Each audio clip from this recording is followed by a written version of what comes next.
Merci Madame la Présidente. Chers collègues, j'ai l'honneur de vous présenter aujourd'hui la deuxième édition du rapport spécial consacré à la lutte contre l'évasion fiscale. Je tiens tout d'abord, encore une fois, à remercier le président Coquerel qui a souhaité la création de ce rapport qui n'existait pas dans la précédente mandature. Et je suis très heureuse qu'il m'ait été confié. Je remercie Monsieur Licia Borenaud, administrateur qui m'accompagne très efficacement dans la rédaction de ce rapport, ainsi que mon assistant parlementaire Cédric Morzel. L'évasion fiscale reste un fléau majeur. 80 à 120 milliards d'euros échappent chaque année aux finances publiques. Qu'a-t-il été fait depuis un an ? Le plan fraude annoncé par M. Attal au printemps dernier a eu le mérite de remettre le sujet dans le débat public, très bien, mais les réformes concrètes n'ont pas suivi. La dizaine de dispositifs législatifs présents dans le PLF 2024 vont globalement dans le bon sens, je ne le nie pas. Cependant, ils ne sont absolument pas à la hauteur de l'enjeu. Si on veut réellement combattre l'évasion fiscale, il faut aller beaucoup plus loin et frapper beaucoup plus fort.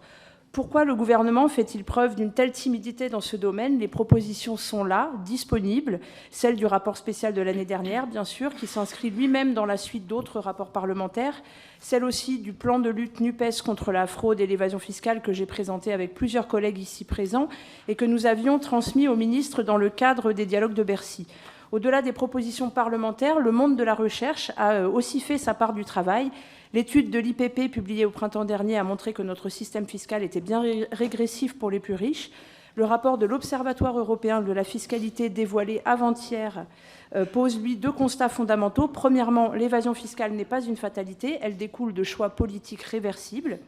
Deuxièmement, les solutions existent et peuvent être mises en place de manière unilatérale dans un pays ou un groupe de pays avant d'être généralisées au niveau global. Dans ces conditions, qu'attendons-nous pour agir ? La lutte contre l'évasion fiscale doit devenir une priorité nationale. C'est pourquoi je veux réaffirmer avec force l'ensemble des recommandations que j'avais formulées l'année dernière. Car l'un des intérêts de ce rapport, c'est qu'il est annuel. Cela représente deux avantages. D'abord, il permet d'effectuer un suivi des recommandations et des moyens dévolus à cette politique. Et clairement, le compte n'y est pas. Les effectifs du contrôle fiscal continuent de baisser. La plupart des recommandations de l'an dernier sont restées lettres mortes. Le contrôle fiscal a besoin de moyens humains et matériels à la hauteur de l'enjeu. Ce qui est vrai pour la DGFiP l'est également pour les douanes qui participent massivement à la lutte contre l'évasion fiscale quand l'évitement des taxes sur les produits dépasse 25 milliards de pertes par an. Ensuite, ce caractère périodique permet de réaliser chaque année des focus sur des dimensions particulières de l'évasion fiscale.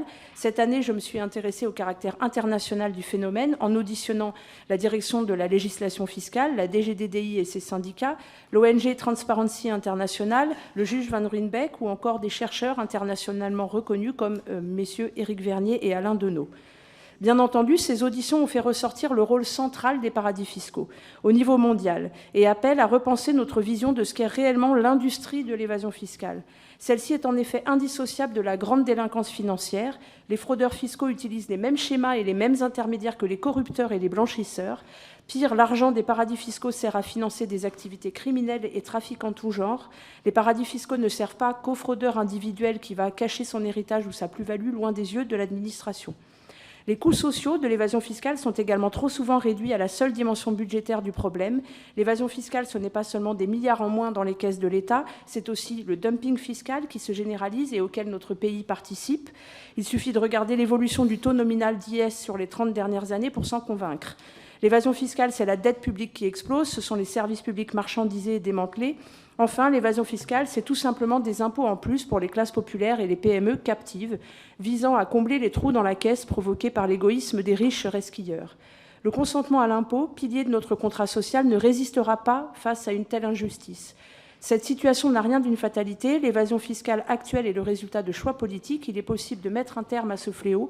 Il est possible et même nécessaire d'agir au niveau d'un pays ou d'un groupe de pays pour ensuite mener le rapport de force au niveau global et aboutir à de nouvelles normes mondiales.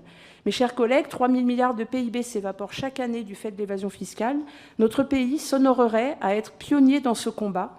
Le PLF qui nous est proposé n'est tout simplement pas à la hauteur de cet enjeu. Au-delà des suppressions de postes qui continuent, c'est l'absence d'une volonté politique forte qui mine la crédibilité de notre pays en la matière. C'est pourquoi j'émets un avis défavorable à l'adoption des crédits de la mission 156 et c'est aussi pourquoi je propose beaucoup d'amendements pour avancer dans ce sens. Merci.